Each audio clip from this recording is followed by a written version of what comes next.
Next enclosure, as you might have known, is Tarbosaurus. The Tarbosaurus that they have here is pretty chunky. Yeah, alright. They need a lot though, 2 to 3. So we'll create one adult, one female, and a little boy.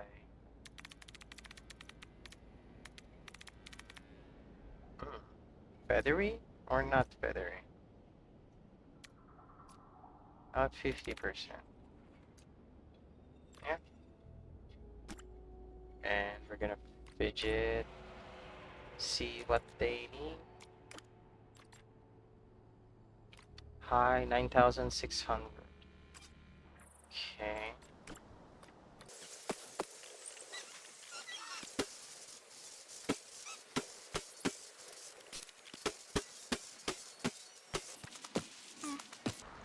There we go. That's more than enough that they need.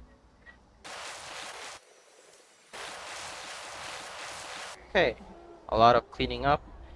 This is generally their habitat.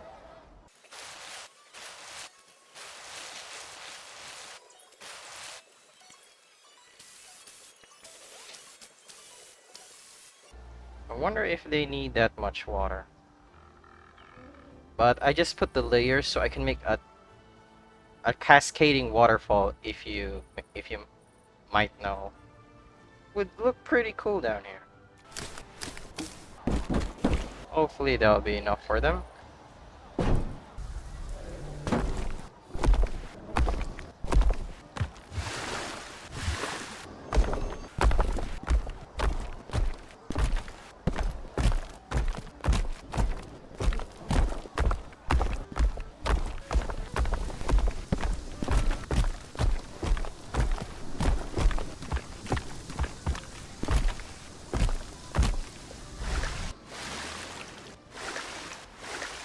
Okay, after a lot of splashing, a lot of rock terraforming and randomizing, we finally have our triple level waterfalls for our Tarbosaurus enclosure.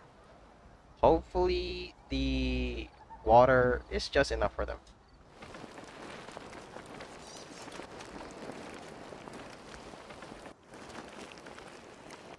As the sun rises, we will finally introduce our Tarbosauruses.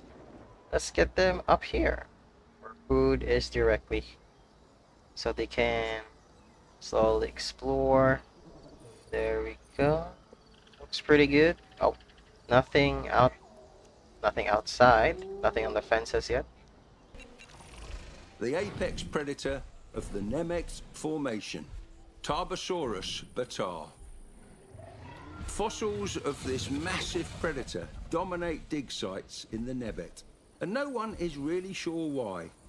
It doesn't make sense that there'd be more Tarbosaurus prowling around than herbivores to feast on. Regardless, the wealth of fossil material we found of this dinosaur have made it possible to add it to our park. Really? They outnumbered everything? That's interesting. Okay, they also like wetland. Actually, they can be everywhere. Interesting. But let's put them here at the desert, because their skin is fit for it. It fits pretty well.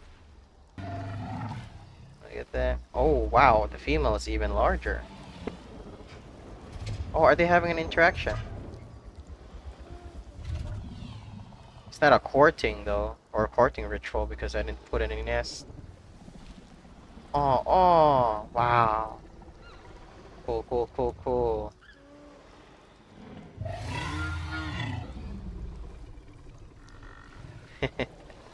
Awesome. Love that.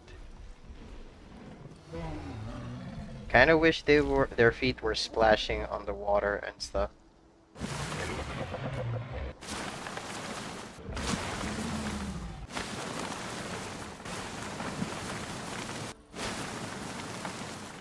Ah, this looks so good. So lush. So vibrant. The colors contrasting. Yeah, probably one of my better builds, habitat builds out there. Sadly, I couldn't do this to Karka and Acro because, well, I was just expecting them to be here and I'd actually designed them to be just flat. But, since because that also follows our theme where the tropicals are just flatlands with such a huge enclosure, we're gonna be adding three vents over the fence vents, or just one big vent here, a small one probably here. But that's our Tarbosauruses, guys. Welcome them to the park. Much better. Few grass down here. Dried grass against the green grass. Ah, that looks great. They are even exploring the closure, as I hope they would expect, because they'll be all for nothing if they just stick there at the top. But glad to see them going up and down the three layers of their habitat. And there you go, guys. Our Tarbosaurus habitat. Intentionally put them side by side with the Plateosauruses because, waterfall is generally like this one, but bigger. But don't worry, not every enclosure is gonna have waterfalls or this type of design all throughout. This is just like a pretty neat fit at the center.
Holy moly.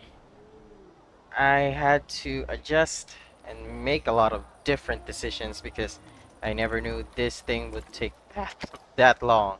I do intend to create uh interesting and unique viewing vents for every other enclosure.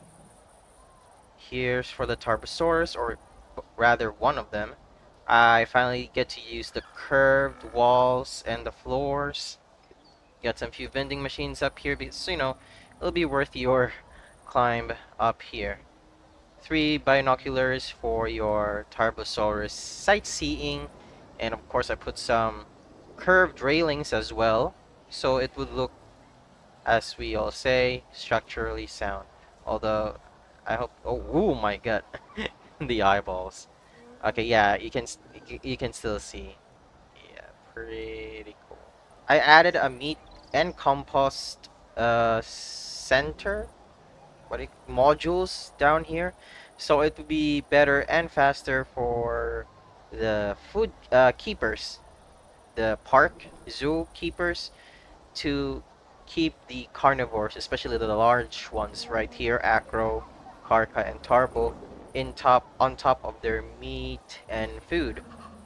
I put another extra door down here. I made it look secluded, or I'll try to hide it more when I get to decorating this part or their enclosure. I would just duplicate that over there and maybe extended an extended viewing window up there. But not all the way though. But it seems like our Tarbosauruses are fitting and, you know, starting to feel more at home. At least they're enjoying their enclosure. Not much on crowding. Yeah, they're pretty much fine. I mean, look at the size of this enclosure. Probably, yeah, the largest enclosure for a set of dinosaurs, just three of them. That's this one huge quadrant or block of enclosures done. I'll just have to duplicate that down here, so I'll have to adjust the paths again.